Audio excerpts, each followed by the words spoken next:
Hello అందరికీ. నాటి నేస్తాలు, మన చిన్ననాటి జ్ఞాపకాలు, మాటల్లో మమకారం, కథల్లో మనసు, కుటుంబ కథలకు స్వాగతం, సుస్వాగతం. మరి ఈరోజు కథ ఏంటో వినేద్దామండి. కథ పేరు అతిథి. రాసిన వారు ఎంఆర్ అరుణకుమారి గారు. ఇది ఏప్రిల్ 19, 2026 సండే మ్యాగజైన్లో వచ్చిందండి. ఇక కథలోకి వెళ్ళిపోదామండి. అత్తయ్య, మీ బట్టలన్నీ సర్దుకోండి. మీ సామాన్లు ఎటూ ప్యాకింగ్లోనే ఉన్నాయి. రేపు ఉదయం మీరు వేరే ఇంటికి వెళ్ళాలి. మీ అదృష్టం, మీరు ఇదివరకు ఉన్న ఇల్లే దొరికింది. కాకపోతే అద్దె పెంచారు. 4 ఏళ్ళు అయిపోయాయి కదా మరి. శిరీష మాటలకు నిర్ఘాంతపోయారు శాంతమ్మ, నీరజలు. ఏం మాట్లాడుతున్నావు శిరీష? వేరే అద్దెంటికి ఎందుకు? సొంత ఇల్లుండగా. సొంత ఇల్లు ఉందా? మరి నాకెప్పుడూ చెప్పలేదే. మీరు కానీ మీ అబ్బాయి కానీ. ఆశ్చర్యంగా చూసింది శిరీష. శిరీష వైపు కొరకరా చూస్తూ కరకుగా అంది శాంతమ్మ. ఇది మన సొంతిల్లే కదా?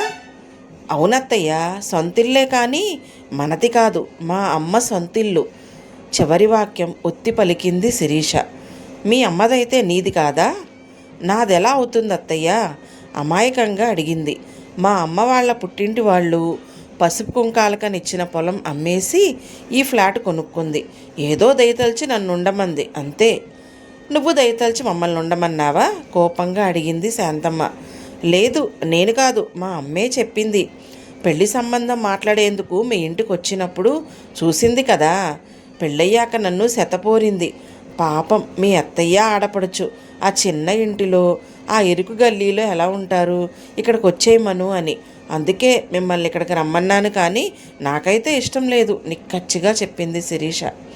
ఓహో, అయితే మీ అమ్మ దయాదాక్షిణ్యాలతో మేము ఇక్కడ ఉన్నామన్నమాట, వెటకారంగా అంది శాంతమ్మ. ఒక రకంగా అంతే కదా అత్తయ్య. నిన్ను కాదే, నా కొడుకుననాలి. ప్రేమ దోమ అని నిన్నే పెళ్లి చేసుకోవాలనుకున్నాడు. లేకపోతే నా తమ్ముడి కూతుర్ని చేసుకోనుంటే 100 ఎకరాల పొలం, 100 తులాల బంగారం ఇచ్చి ఘనంగా పెళ్లి చేసేవారు కదూ. పాపం మీ అబ్బాయి మీ మాట వినకపోయే, మీకు అవన్నీ అనుభవించే ప్రాప్తం లేకపోయే. శిరీష వెటకారం భరించలేకపోతుంది శాంతమ్మ.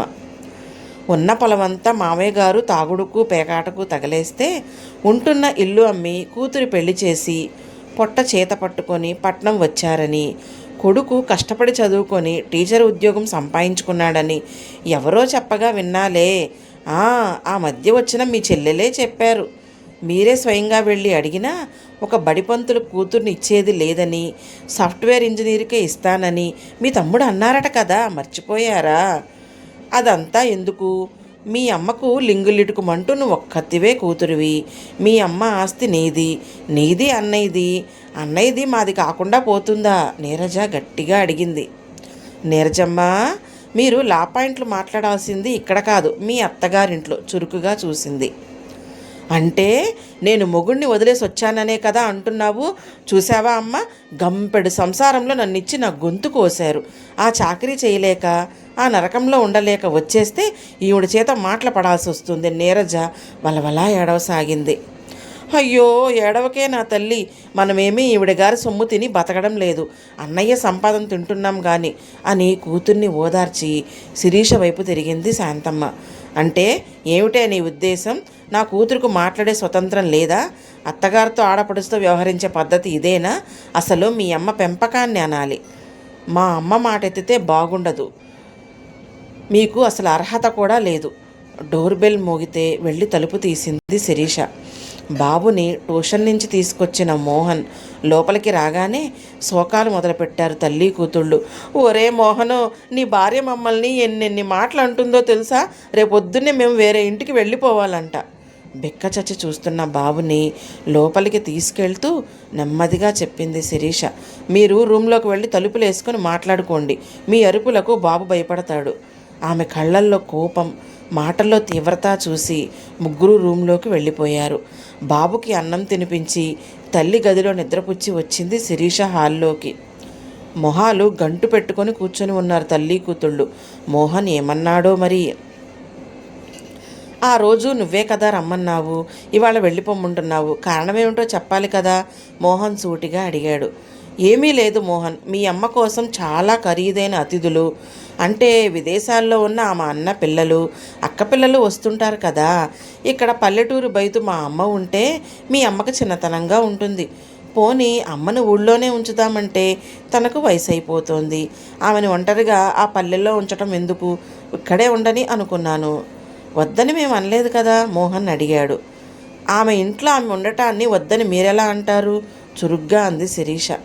ఆ మాట అనలేదు కానీ అవమానం చేశారు, కోపంతో రగిలిపోయింది. అవమానమా? కాక మరేమిటి? మధ్యాహ్నం మీరు చేసిందేమిటి? గర్జించింది శిరీష. అమెరికాలో ఉన్న అన్న కొడుకు ధీరజ్ వచ్చాడని తెలిసి తనే ఫోన్ చేసి భోజనానికి రమ్మని పిలిచింది శాంతమ్మ. తాము తాము ఉండే పాష్ ఏరియాలో ఖరీదైన అపార్ట్మెంట్స్లో ఉంటున్నారు కదా. రేపు నువ్వు లీవ్ పెట్టి శిరీష, మా అన్న కొడుకుని భోజనానికి రమ్మన్నాను ముందు రోజే చెప్పింది. ఇది వరకు ఆమె బంధువులు ఎవ్వరూ వచ్చేవారు కాదు. ఆ ఇరుకు గల్లీలో కారులో రావటం కష్టమని, వంటగది హాలు మాత్రమే ఉన్న ఆ చిన్న ఇంట్లో నలుగురు కూర్చునే స్థలం లేదని మొహాన్నే చెప్పేవారట.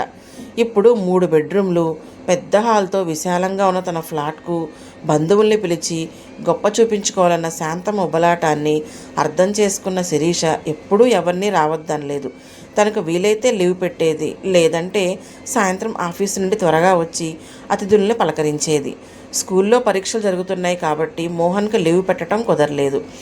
తల్లి పార్వతమ్మ వస్తానని ఫోన్ చేయడంతో శిరీష లీవ్ పెట్టింది. ఆవిడ ఒంటరిగా రాలేదు, తను బస్టాండ్కి వెళ్ళి తీసుకొని రావాలి. తల్లిని తీసుకువస్తూ అత్తగారు తెమ్మన్న చికెను, మటను, చేపలు తీసుకుని వచ్చింది. అందరూ కలిసి వంట చేశారు. అన్నిటినీ డైనింగ్ టేబుల్ పైన సర్దారు. అమ్మా, అన్ని టేబుల్ పైనే ఉన్నాయి కదా, నువ్వు భోంచేసేయి. పొద్దున వచ్చినప్పటి నుంచి పని చేస్తూనే ఉన్నావు.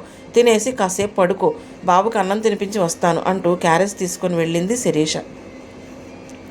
బాబు స్కూలు ఇంటికి దగ్గరే అయినా మధ్యాహ్నం తీసుకెళ్ళటం కుదరదని పొద్దున్నే లంచ్ బాక్స్ ఇచ్చేస్తుంది. ఎప్పుడైనా లీవ్ పెట్టినప్పుడు స్కూలుకి వెళ్ళి అన్నం తినిపించి వస్తుంది. రోజు అమ్మలు అందరూ వచ్చి తినిపిస్తారు, నువ్వు రావు, అందుకే అన్నం తినలేదు. అప్పుడప్పుడు తినకుండా లంచ్ బాక్స్ తెచ్చావేంటని అడిగితే బాబు ఇచ్చే జవాబుకు మనసు ద్రవించిపోయేది శిరీషకు. అత్తగారికి సరే, ఆడపడుచుకి ఓపిక లేదు బాబుకి స్కూలుకి వెళ్ళి అన్నం తినిపించి రావడానికి. ముప్పూటలా తినడం, టీవీలో ఓటీటీలో సినిమాలు చూసి పడుకోవడం, ఇదే దినచర్య వాళ్లకు. శిరీష బాబుకు అన్నం తినిపించి వచ్చేసరికి పార్వతమ్మ వంటింట్లో కింద కూర్చొని భోంచేస్తోంది. ఆవిడకు మోకాళ్ళ నొప్పులు, కింద కూర్చోలేదు, ఎడమకాలు మడవలేదు. గోడ కానుకొని కాళ్ళు చాపుకొని తింటే తల్లిని చూసి ఆశ్చర్యంగా అడిగింది. ఇక్కడ కూర్చున్నావేంటమ్మా, టేబుల్ దగ్గర కూర్చోలేక? లేవటానికి అవస్థపడుతున్న తల్లికి చెయ్యి అందిస్తూ అడిగింది. మరోవైపు చేయిపట్టి లేపుతున్న పనమ్మాయి లక్ష్మి మెల్లగా చెప్పింది. అమ్మ అక్కడే కూర్చున్నారమ్మా, పెద్దమ్మగారే చెప్పినారు ఇక్కడ తినమని. ఎవరో ఖరీదైన చుట్టం అమెరికా నుండి వస్తున్నారంట కదా, టేబుల్ ఖరాబ్ అవుతుంది, ఆయన గోరు వచ్చే వేలైందని, అందుకే అమ్మ ఏడ కూర్చున్నారు. ఆ మాటలు విన్న శిరీషకు పట్టరానంత ఆగ్రహం వచ్చింది. విసురుగా హాల్లోకి వచ్చింది. సరిగ్గా అప్పుడే శాంతమ్మ డోర్ బెల్ విని తలుపు తీయటం, ఆవిడ మేనల్లుడు ధీరజ్ లోపలికి రావటం జరిగింది. పాలపొంగు లాంటి కోపాన్ని సంస్కారం అనే నీళ్లు చల్లి అణుచుకుంది శిరీష. బలవంతాన చిరునవ్వు మొహానికి పులుముకుంది. నేనైతే లీవ్ పెట్టాను కానీ అర్జెంటు వర్క్ పడిందని ఫోన్ చేశారు మేనేజర్ గారు, మీరు భోంచేయండి ప్లీజ్ చెప్పి వెళ్ళిపోయింది శిరీష. ఆ వెళ్ళటం ఆఫీసుకు కాదు, ఇళ్ల వేటకని ఇప్పుడు అర్థమైంది శాంతమ్మకు. మీకు తెలియదేమో, పల్లెలో కూడా మా ఇంట్లో డైనింగ్ టేబుల్ ఉంది. మా అమ్మకు మోకాళ్ళ నొప్పులు వచ్చినప్పుడే మా నాన్న టేక్వుడ్తో చేయించారు. మా అమ్మ కొద్దో గొప్ప చదువుకుంది, ఊరి సర్పంచ్గా కూడా ఉంది. టేబుల్ మేనస్సే కాదు, అతిథుల్ని గౌరవించడం, మర్యాదలు చేయడం కూడా తెలుసు. మా అమ్మను వంటింట్లో కింద కూర్చొని తినమంటారా? అలా చెప్పడానికి అసలు మీకెంత ధైర్యం? మాకేమీ 100 ఎకరాల పొలాలు లేవు. ఉన్న 2 ఎకరాల మడి చేనులోనే మా అమ్మా నాన్నలు కష్టపడి నన్ను చదివించారు.